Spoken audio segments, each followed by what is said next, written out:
armed men began driving truckloads of stolen wood right through the town in broad daylight. 5 townspeople were killed when they tried stopping the criminal.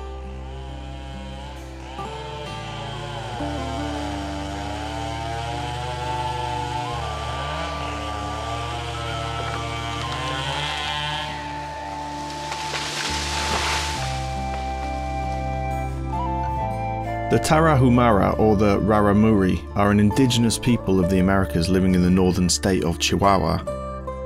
They live in the Sierra Tarahumara within the Sierra Madre, an expansive mountain range covered in pine forests. These are their ancestral lands. The highland ranges are cool and temperate forests with several species of oak, conifer, and a number of pines, and logging is permitted here. But excessive legal and illegal logging is contributing to rapid deforestation. For the Raramuri, there are few employment opportunities other than poorly paid seasonal agricultural work such as picking apples.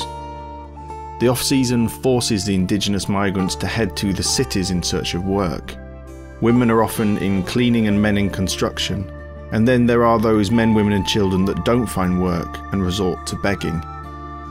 It's into situations like these that organised criminal groups enter to take advantage of desperate, vulnerable and displaced people to work in illicit activities such as drug cultivation, drug trafficking and illegal logging. With the organised criminal groups establishing their position within the illegal logging trade, with them comes violence, corruption, kidnapping, extortion, displacement and persecution of environmental and human rights defenders. This is Deep Dive, exploring organised crime from the Global Initiative Against Transnational Organised Crime. I'm Jack Megan-Vickers. I'm Livia Wagner. Today we're going to be discussing your latest paper, Livia, called People and Forests at Risk, Organised Crime, Trafficking in Persons and Deforestation in Chihuahua, Mexico. Over the past couple of years, the GI has conducted research alongside the US Department of State, the Office to Monitor and Combat Trafficking in Persons, to investigate the Mexican forestry sector, to identify links between organised crime, trafficking in persons and deforestation. For the GI's latest report, Livia, you have specifically looked at the growing involvement of organised crime in illegal logging and the related issues that stem from that. So to start off, can you give us a brief outline of your research? Sure. This research found that in the state of Chihuahua, the growing involvement of organised crime in illegal logging and related activities has very much increased levels of violence, displacement, and vulnerability to being trafficked, and of course, deforestation.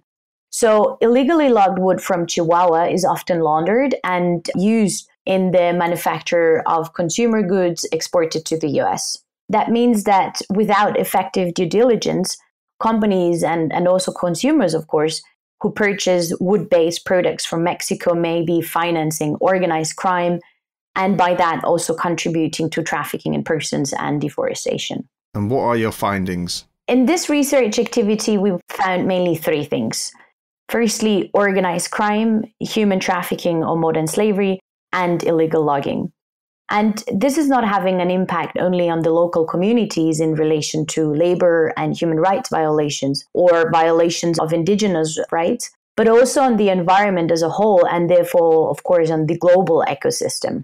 And illegal logging is something that we have been looking at for this report, and we found out that the value of illegal logging worldwide is estimated to be up to $157 billion per year. And it is also estimated that in Latin America and in Africa and in Southeast Asia, between 50 and 90% of timber is illegally logged. So the Mexican University, UNAM, they indicated already in 2018 that at least 70% of Mexican wood was illegally logged. And according to the Federal Prosecutor of Environmental Protection, the PROFEPA in Mexico, they announced that the production of illegally logged wood accounts for 30% of the authorized annual volume of wood produced in Mexico. And there is a trade of up to 15 million cubic meters of illegally logged wood in Mexico each year. So this is a huge number. This is mainly found in the states of Chihuahua, Chiapas, Sonora, Sinaloa, and Chihuahua was one of the states that we have done our field research. So what is the organised crime involvement and how has that changed over the years? So what we have found there is that organized crime groups that are closely linked to illegal logging. And these groups may be directly engaged in illegal logging, and that means by bringing in crews to illegally logged protected areas or areas held by ejidos or indigenous communities, and also by private landowners. But also these criminal groups that are involved in the extortion of individuals and the communities and companies, formal companies along the illegal wood supply chain. And of course, these criminal groups are closely tied to the laundering of illegally logged wood. And this was drawing our attention that to see the implications then for human rights violations. And what we have been looking for in this report, of course, labor rights violations also leading to labor exploitation or labor trafficking. And when we looked at the connection between organized crime and illegal logging, what we have seen that in the past 15 years, illegal logging has increasingly been seen as a profitable activity for organized crime groups. And in general, when you look at countries where there is a high level of crime and violence, of course, workers are at an increased risk of labor exploitation at the same time. So looking now at the specific case of Mexico and Chihuahua, there is a great deal of infighting between these criminal groups for the control of logging and, of course, other illicit sectors. Organized crime groups, they intimidate and attack and kill landowners and community members, but also businessmen and activists who oppose them. So just to give you an example, in October 2018, there were found 6 headless bodies at a gas station just outside of Crel, and a message was taped to one of the victims, and it included a reference to illegal logging. And then Chihuahua's criminal investigation agency, they reported that infighting between the Juarez cartel and the Sinaloa cartel, of which the victims were the members, over the illegal wood trade was the most likely motive behind the killings. So you mentioned there the Juarez and Sinaloa cartel. Now, these began as drug trafficking organizations, but we know that these organized criminal groups have diversified into different illicit markets. Why have they entered the illegal logging market?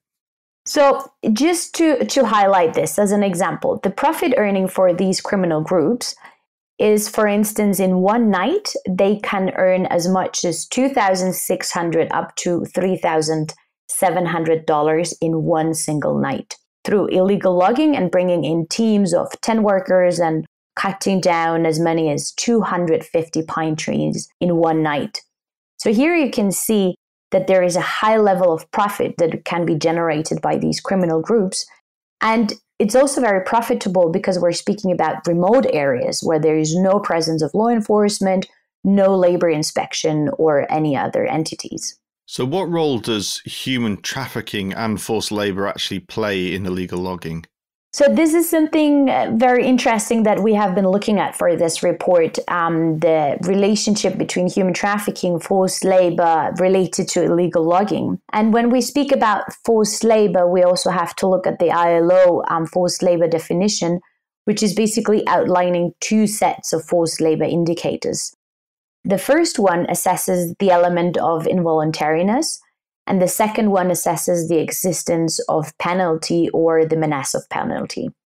And through our field research, which is also highlighted, of course, in the report, we have found a number of indicators of forced labor in Chihuahua's forestry sector. And it is also important to note that all the interviewees mentioned that degree of exploitation was, of course, much more severe and violent in the cases where employers were affiliated with these organized crime groups. And many of these factors, they contribute to labor risk. So that means that the workers may be fearful of leaving their jobs before paying off their debts or completing their contract. And they're also, of course, less likely to file any complaints, as authorities are sometimes often perceived to be working in collusion with organized crime groups and other actors. And looking at indicators of involuntariness, we're speaking here about unfree recruitment, slavery, or bonded labor. And from looking through your research, we've seen that in local communities, you've been told of instances where teenage boys as young as 13 were actually kidnapped or forced to work by the organised crime groups. Yeah, so what we have here is that also what local experts and community and the Hido members have told us is that there were instances, as you were saying, where boys between the ages of 13 and 17 years were kidnapped or forced to work for organized crime groups. So they were forced to engage in activities generally associated with organized crime, crimes such as trafficking, sale of drugs, and so on. But of course, these miners, they were also forced to engage in activities related to the forestry sector. That means engaging in illegal logging and working as halcones. That means as lookouts for illegal logging operations. And working as debt collectors and assassins to ensure that the ejidos and the small businesses paid their pisos. Pisos is like small contributions. And another indicator is that workers, they have to perform a job that is of a different nature from what was specified or told them during the recruitment phase. This is what we have especially in the case of teenagers that were recruited as they were promised high earnings and of course a very attractive lifestyle and so on.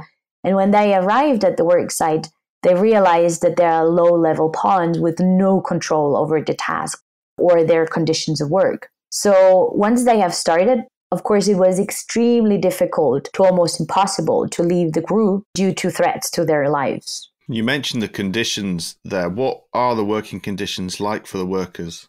So there were reports that adult workers were originally offered a decent and regular salary, but in practice, they were paid lower amounts. And sometimes they were withholding their payment for weeks and months. And we also heard about cases where they weren't paid at all. So this shows that there is a strong indicator for that. And another one is also the abusive requirements for overtime. So our field research has shown that there is a high risk of forced overtime in the forestry sector in Chihuahua when being aligned or in collusion with organized crime groups. Very often these crime groups, they extort, as I was saying, ejidos and commercial forestry plantations and requiring them to make regular piso payments in cash or in wood. This is where now forced overtime comes into play. And this has escalated in around 2014. And extortion and the threat of violence also increased. And of course, also pressures on production, which at the same time increases the risk that employers will force the workers to work overtime to be able to make these payments, either in cash or in wood. Now, talking about the working condition, what we have seen is that the workers were often subject to hazardous working conditions without the necessary personal protective equipment, the PPE, and sometimes they even had to pay themselves for that equipment, which of course then reduced the usage rates. And sometimes what we have also heard is that they didn't even use the most rudimentary protective equipment, such as helmets, for instance. Another risk to workers' health includes also forced engagement in illicit activities and induced addiction to illegal substances. How are the lines between the licit market and the illicit market blurred within the logging industry? In some cases, sawmills, they were forced by criminal organizations to accept and launder illegally logged wood. So that means sawmills workers have been forced by either their employer or by criminal organizations. And sometimes truck drivers, they were also forced to mix illegally logged wood with shipments of legally logged wood. Going back to the illegal substances, what we have heard is that workers engaged in the illegal logging sometimes were giving drugs because it helped them to work long and extremely physical demanding shifts like felling or hauling trees. And how is the threat of violence used as a recruitment tool? The second set of indicators is looking at indicators of penalty or the menace of penalty and speaking about the environment that is managed by organized crime groups. So we have here the situation that the threat of violence was used to recruit miners, especially in remote areas controlled by criminal groups. And in some cases, explicit threats of violence were not even needed because armed individuals who were known associates of some criminal groups would enter a community and demand that the teenagers come with them. So there was likewise an implicit threat against the lives of the teenagers or the families and relatives if they resisted the demands from these criminal groups. In other cases, workers are also directly and openly threatened with so-called tablazos, which is a local term used to refer to threats. So it literally means to be hit by a board, like the tabla. What we have also heard is that from the workers or members of ejidos and indigenous communities is that those who not follow the order of these criminal groups would be killed or disappeared. And looking at the restrictions of worker movement in that case, there you have to imagine that we're looking at illegal logging sites that are in isolated mountain areas. There is a lack of cell phone reception, of course, impeding workers to communicate with the families. And these remote areas, there's a low presence of law enforcement. And sometimes these workers, they could not leave for a period of 6 months, sometimes to up to a year, and they were unable to communicate with family members. And what about organised crime groups creating a risk of induced indebtedness? What local experts have reported is that ejido commissioners are sometimes strict or corrupted by sawmills or these organized crime groups into selling wood at a sub-market price. They describe the cases where organized crime groups used threats to force commissioners to sign agreements. And this, of course, combined with the charging of a piso, can then result in induced indebtedness among the ejidos and sawmills. And this, of course, can also lead to ejido members in sawmills to put more pressure on their workers to pay the people each month. Thank you, Livia. And you can read Livia's report, People and Forest at Risk, Organised Crime, Trafficking in Persons and Deforestation in Chihuahua, Mexico, by clicking on the link within the summary to the episode or heading over to our website, www.globalinitiative.net. Livia, over to you. Thanks, Jack. Now let's turn to the vulnerable communities in Chihuahua and how they are affected by illegal logging in the area. People living in the region are at risk through displacement, land grabs, kidnapping, forced recruitment, corruption, poverty, general violence, and destruction of ancestral lands. But despite this, communities are able to build resilience in the face of organized crime. Diana Siller is the director of JADE, Environmental Justice and Human Rights in Mexico, and is the co-author of People and Forest at Risk, Organized Crime, Trafficking in Persons, and Deforestation in Chihuahua, Mexico. So when talking about communities living in the Sierra, we're basically talking about indigenous population and mestizos. Mestizos are mixed between Spanish and indigenous peoples. We have the mestizos and indigenous people are the main landowners of the forests. So 85% of the forest belongs to these communities. So the indigenous group, because of their living in extreme poverty, many of them lack the resources to actually be able to have their own enterprise. And they are exposed, because of being the owners of the land, to abusive contracts by the private sector. So this is where it all starts happening. Once they have these contracts that are basically signed with local mafias or middlemen that distribute the timber produced at a regional national scale, the forest begins to be overexploited very easily, right? And then at the same time, we have illegal logging invading the lands. So we have the two phenomena. We have that they're being abused by the contracts and that they're being invaded by illegal logging. How long has this been going on for? This has been happening for over 50 years in the Sierra. It's not new, especially by small local mafias and unorganized crime.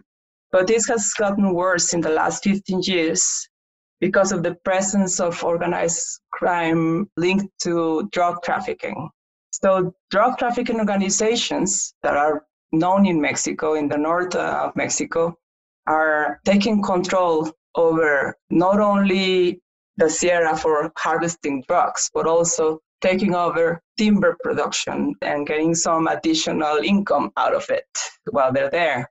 So the presence of DTOs in the Sierra is adding up to the social vulnerability of indigenous groups and the small forestry enterprises of mestizos. And not only in terms of illegal logging practices, but also because of the violence that comes with the dynamics of organized crime. So we're talking about extortion, we're talking about kidnapping, we're talking about land grabs, and recruiting the young population of their communities. And this has been going for more than 20 years. And illegal logging, basically is linked to the laundering of wood. So what they do, they're taking over the lands, their forests, their timber production, and they're also taking control over the sawmills. The DTOs then have laundering timber. It also happens that they probably launder money there too.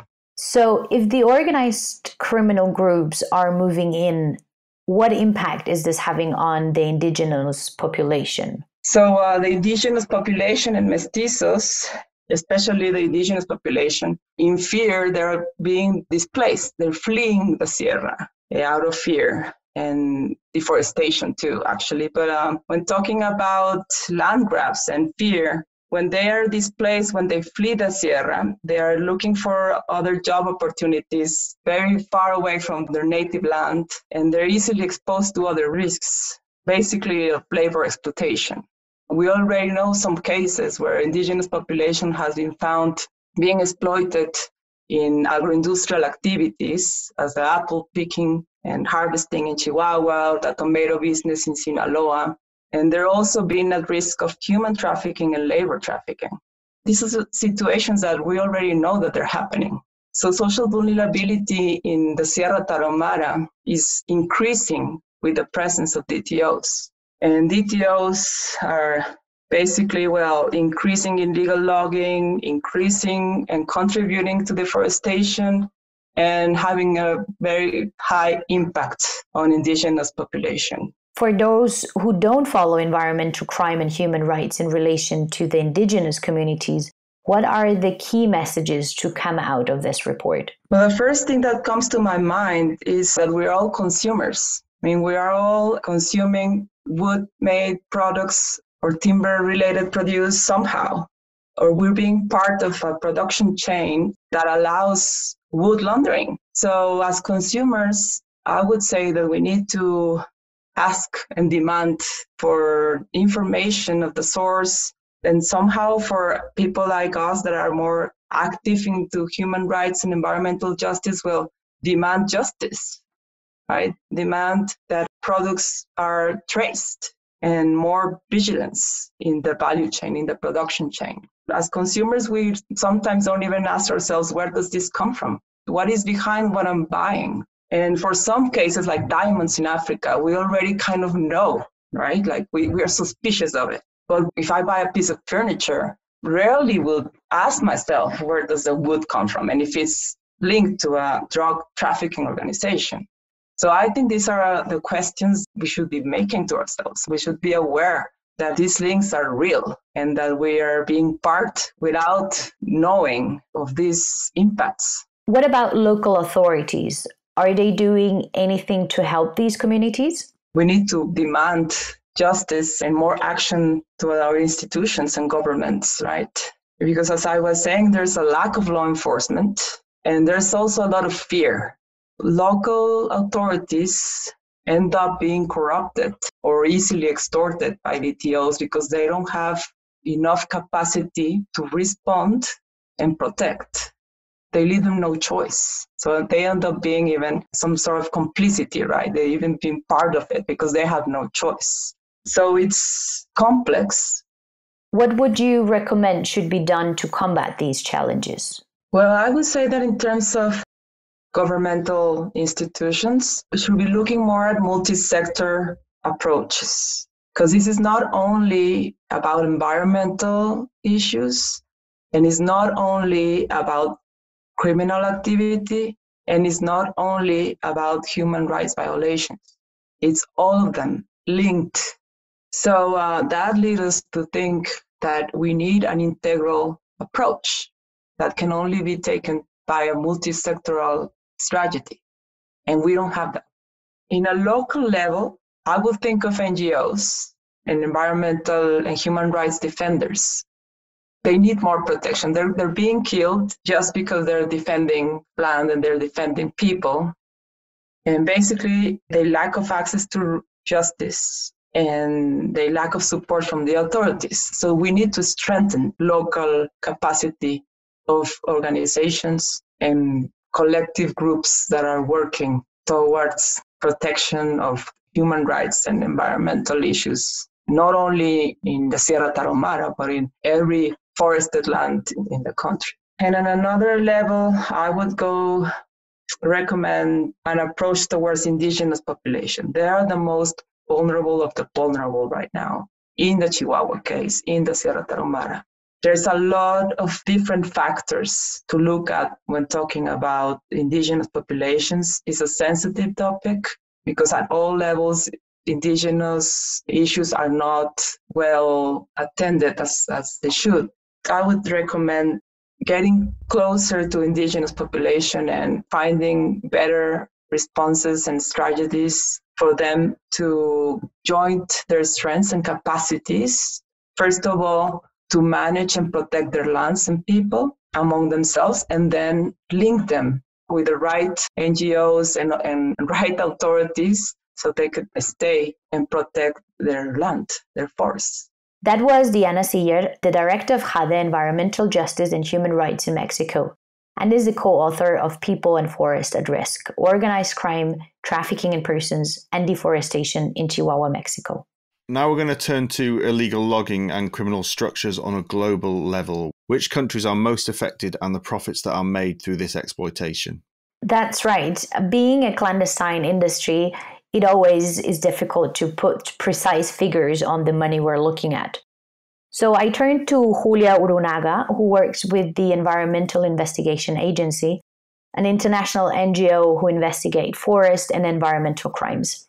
Her specialism is illegal logging and related crimes, such as the illegal timber trade, illegal land use, corruption, and human rights. The really sad part is that all this is fueled by international demand, right? So we have a very sad combination of sometimes poor local regulation or poor local rule of law, but that is combined with international demand that doesn't care where things are coming from or how things are being harvested or in what context.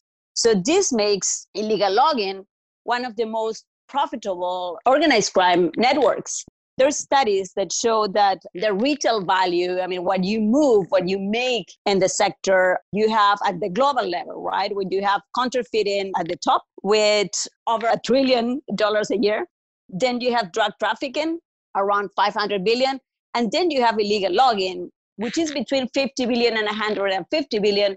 But the thing here is that the profitability of this kind of crimes is a lot higher because once you move the timber out of the illegal harvesting spot, you can make it look like legal. And then everything is profit, right? The other criminal networks imply a lot of corruption, a lot of bribing, a lot of dark payments.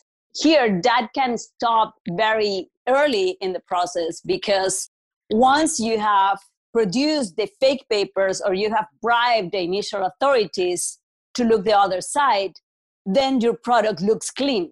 So you can move it around. You don't need to hide it. Do you have cocaine? You need to hide it all the time. You have illegal timber. Once you launder it, you can pretend to be a decent person doing business, right? And that's the big problem here. Do buyers need to take more responsibility? The importing countries, the international demand cannot be just buying anymore without paying attention to all the crimes that are happening in the country of origin, but also across the whole chain of custody, right? So what we're seeing in parallel is more transparency and traceability at the local level, at the producer country, right? That's very important. We need committed authorities. We need political will that can stand at all the pressure or the lobby from the industry that wants to keep working, wants to keep doing business as usual, not asking the questions and ignoring what's happening behind. We need strong authorities committed at the producer country to produce more traceability and transparency so that the buyers at the local level, at the national level, and at the international level, so that the buyers can be responsible too. What are governments doing to combat illegal logging? So we're starting to see change, and that is very positive, right? We're starting to see change in both sides. The United States has a law that is called the Lacey Act that makes it illegal to import into the United States many different kind of products, but among them, illegally logged timber or illegally traded timber according to the laws of the country of origin. The European Union has a similar law called the European Union Timber Regulation. Different countries are having that. Japan is exploring it. Australia has had one for some time now. And the very important thing is that even China, which is the main buyer of timber around the world, is now introducing a legality clause in their forest law. It's a very early stage, but that means that that's the way to go. That's the way to move forward. We cannot just keep buying irresponsibly, destroying the forest, but also killing the forest people. Why do you think that their earnings and profits are still increasing so much when basically there are the legal frameworks in place? We need information. And the information, the transparency and traceability information, needs to be produced at the producer country, and needs to be available for everybody else to look at it. For example, the things have changed in Peru. Now that there's a lot more information, we have been doing and publishing investigative reports that document which are the companies that are buying illegally logged timber and which are at the national level, and then who are they selling to in the international markets, and bringing names up.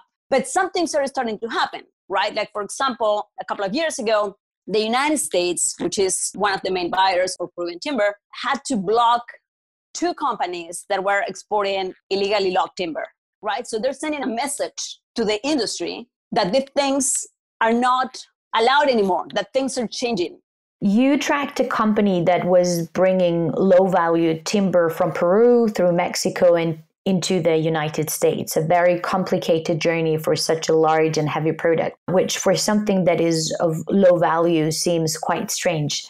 Is this an unusual occurrence? So it looked weird. We started looking at the companies, and we found for the shipments that we could document, where we could really access to most of the papers, those had an average of over 96% of illegal origin of the timber. So this is not a mistake or two. This is, the mistake is the 1% that's legal here, apparently, right? It's just ridiculous, the levels of illegality, and everybody knows it. So we were able to produce these papers. Some of that timber was going directly to the United States. Some of that timber was going from Mexico to the United States. So we even found companies that are in the United States that are owned by the same people that own the companies in Mexico. So it's like a fun game, right? You're just moving the things around, and you find the same names, the same people, even if they're different companies, they're owned by the same people. Clearly, the problem here is that Mexico is acting as another laundering machine for international illegally logged timber, because we documented all this information, all this illegal trade, and we shared the information with the Mexican authorities. And we know that when the vessel arrived with a lot of illegal timber, the Peruvian customs authorities talked to the Mexican customs authorities, and they stopped the timber initially. But then there was a strong lobby from the Mexican industry, weirdly enough, from the Peruvian consulate in Mexico, to release the timber, because according to Mexico, it didn't need any more papers. So the Mexican authorities that stopped the timber initially asked the importers, prove legal origin for this timber, because the Peruvian authorities are telling me that they're illegal. And the importers didn't answer that question. They said, I don't have to, because the Mexican legislation just says that I need a declaration of export. I don't need anything else. So what does this mean? This means that they're admitting that they don't care if the timber is legal or illegal. This is just a paper that is used to clean the timber, to wash the timber, but also to wash the conscience of everybody involved in the trade. And this is not only terrible, of course, for Peru, because this is timber that is tainted with blood, literally. This is also bad for Mexico, because this is bringing unfair competition to the timber producers in Mexico, right? They're bringing timber that is illegal, that is not paying the real cost, that it's undervalued to compete with legal timber in Mexico. So, I mean, there are all these different impacts that are destroying the industry, in addition to destroy the forest and, of course, destroy human lives. What about environmental defenders in Peru trying to stop this illicit trade? The situation of environmental defenders in Peru is dramatic, especially for indigenous environmental defenders. And just in the last few weeks, 2 indigenous leaders were assassinated in different communities during the mandatory lockdown of the COVID-19 quarantine in Peru. They were assassinated by illegal loggers and land invaders in their communities. So one of them was Arvildo Melendez from the community Unipacuyacu. And yesterday, we received an alert from the indigenous leaders of the area telling us that the land invaders, the illegal actors that assassinated Arvildo in April are back, and they're threatening the whole community. So this is a very bad situation. And then the other leader that was assassinated this week, Gonzalo Pio, his wife was also badly injured during the attack, so she's in danger right now. And the father of Gonzalo Pio, the leader Mauro Pio, he was murdered for the same reasons in May 2013. And there's still no investigation about who murdered him. So this is real. We have the Sahueto and Edwin Chota case where 4 leaders were assassinated for protecting their land. Sadly, we have way too many cases. We have way too many examples of how illegal logging kills and destroys communities. Because after they kill a leader, it's really hard for the community to bounce back and then to feel the strength to keep going because they don't get any support from the state. That was Julia Urunaga from an environmental investigation agency. So, Livia, those are some powerful stories we've just heard from Julia and Diana. From your research, what are your key recommendations to the government of Mexico? So basically, key recommendations for the government of Mexico are threefold. Firstly, looking at human trafficking, it is important to strengthen the labor inspection system, particularly in the forestry and agricultural sectors, and to improve the mechanisms to identify and refer victims employed in illegal logging. And of course, also to ensure that all suppliers of timber and wood-based products to the federal government conduct rigorous due diligence on trafficking in persons in their supply chain. Secondly, on illegal logging, it is important to promote multi-sectoral, meaning environmental, law enforcement, labor and human rights institution strategies and actions to eradicate illegal logging, and looking specifically at rural areas and indigenous populations.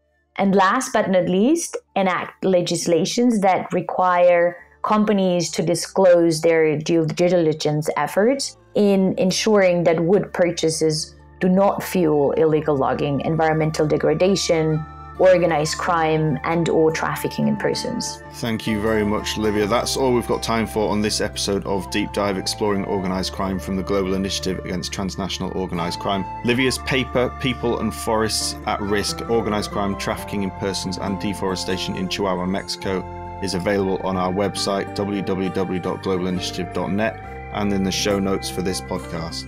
I'd like to thank Diana and Julia for joining the Deep Dive podcast. I'm Jack Megan-Vickers. And I'm Livia Wagner. Thank you for listening.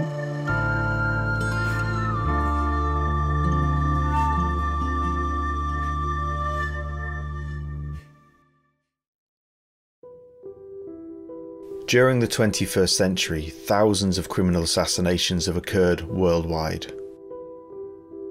They produce a butterfly effect of trauma locally, nationally, regionally, and globally.